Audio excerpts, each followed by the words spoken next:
राधे राधे। मैं श्री किशोरी भगवान श्री कृष्ण और माँ राधा रानी के चरणों में नमन करते हुए आप सभी लोगों का अपने चैनल पर हार्दिक स्वागत करती हूँ। तो मित्रों, काफी लोगों ने मुझसे यह प्रश्न पूछा है कि श्रीमद् भगवत गीता और श्रीमद् भागवत महापुराण, इन दोनों ग्रंथों में क्या अंतर है। तो आइए मैं आज आपको बताती हूँ कि इन दोनों में क्या अंतर है और इन दोनों को पढ़ने में क्या लाभ होता है। तो मित्रों, सबसे पहले बात करते हैं श्रीमद् भागवत महापुराण की। ये हमारे 18 पुराणों में से एक है और नारद मुनि की प्रेरणा से श्री वेद व्यास जी ने इसकी रचना करी थी। इसमें 12 स्कंद हैं, 335 अध्याय हैं और 18,000 श्लोक हैं। और सुखदेव मुनि, जो कि वेद व्यास जी के पुत्र थे, उन्होंने सबसे पहले इसे परीक्षित को सुनाया था।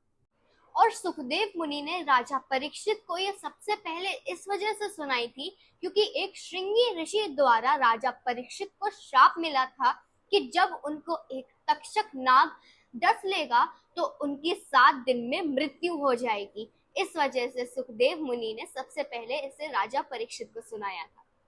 और श्रीमद् भागवत महापुराण में हमें भगवान श्री कृष्ण की समस्त लीलाओं का वर्णन मिलता है कि उन्होंने कैसे बाल लीला करी, उन्होंने कैसे माखन चोरी किया और उन्होंने गोपियों के साथ कैसे रास रचाया और कितने असुरों को बालपन में ही मार डाला।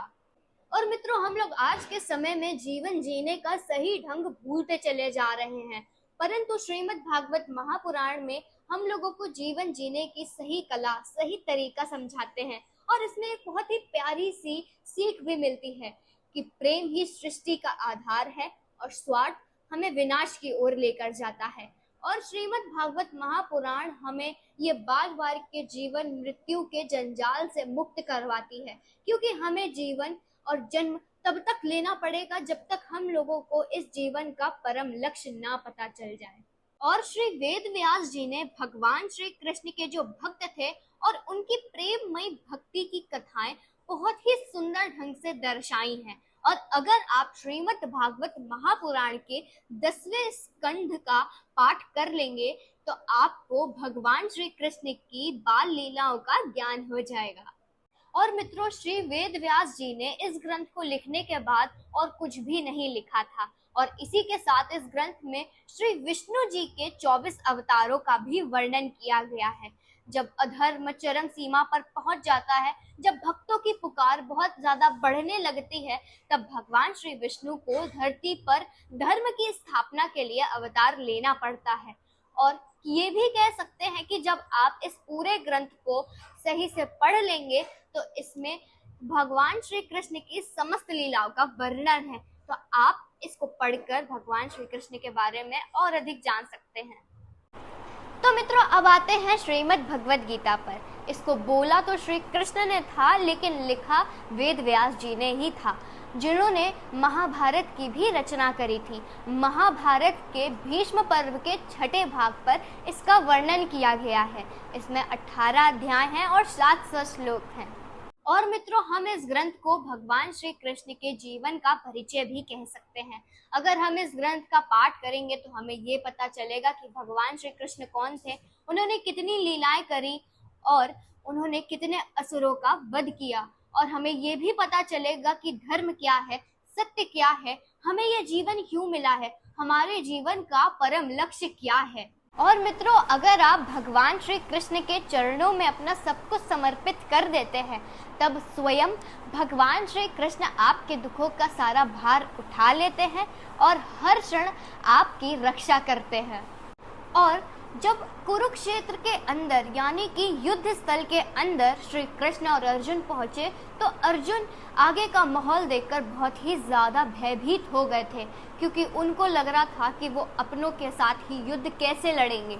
तो मानसिक रूप से स्थिर करने के लिए, उनको कुशल और श्रेष्ठ बनाने के लिए, ताकि वो एक महायुद्ध लड़ सकें, तब श्री कृष्ण ने अर्जुन को समय रोक कर ये गीता का उपदेश दिया था।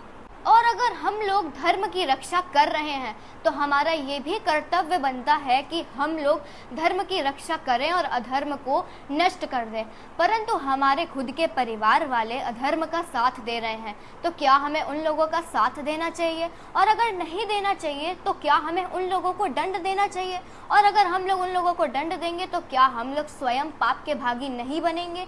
और दूसरा प्रश्न ये हो सकता है कि क्या हम लोगों के जीवन का लक्ष्य केवल धन, पैसा और राज्य है? नहीं है तो हम लोग दूसरी चीज़ों की ओर क्यों भागते हैं? है तो हमारी अनंत खुशी किसमें है? हमारी अनंत खुशी अगर इस जीवन में नहीं है तो हमें अनंत खुशी कहाँ मिलेगी? इन सब चीज़ों के जवाब श्रीमद् भगवद गीता में हैं। तो मित्रों, अगर आपके पास कोई प्रश्न है, कोई भी जीवन से जुड़ा प्रश्न जिसे आप नहीं समझ पा रहे हो, जिसे आप लेकर परेशान हो रहे हैं, तो आपके पास श्रीमद् भगवद गीता पढ़ने का एक कारण हो जाता है। जैसे कि एक उदाहरण देती हूँ कि अगर आप धर्म की रक्षा करने के लिए निकले हैं परंतु अधर्म के मार्ग पर आपके स्वयं के रिश्तेदार जा रहे हैं तो आप क्या करेंगे? आप अपने धर्म के साथ रहेंगे कि अपने रिश्तेदारों के साथ आप अधर्म के पथ पर चलेंगे? और अगर आपके मन में भी कुछ ऐसे सवाल हैं तो अवश्य पढ़िएगा श्रीमद् भगवद गीता। और मेरी वीडियो अच्छी लगी हो तो इसे ज़रूर लाइक करिएगा। और अगर आपको श्रीमद् भागवत महापुराण और श्रीमद् भगवद गीता का अंतर अच्छे से समझ आ गया होगा तो इस वीडियो को ज़रूर शेयर करिएगा, क्योंकि ज्ञान बांटने से बढ़ता है। और अगर आप चैनल पर पहली बार आए हो तो चैनल को ज़रूर सब्सक्राइब करिएगा। राधा रानी की कृपा मुझ पर, आप पर, आपके परिवार वालों पर सदैव बनी रहे। इसके लिए राधे राधे कमेंट करना बिल्कुल मत भूलिएगा। तो चलिए मित्रों, आज के लिए इतना ही। मिलते हैं अब अगली वीडियो में। जय श्री कृष्ण।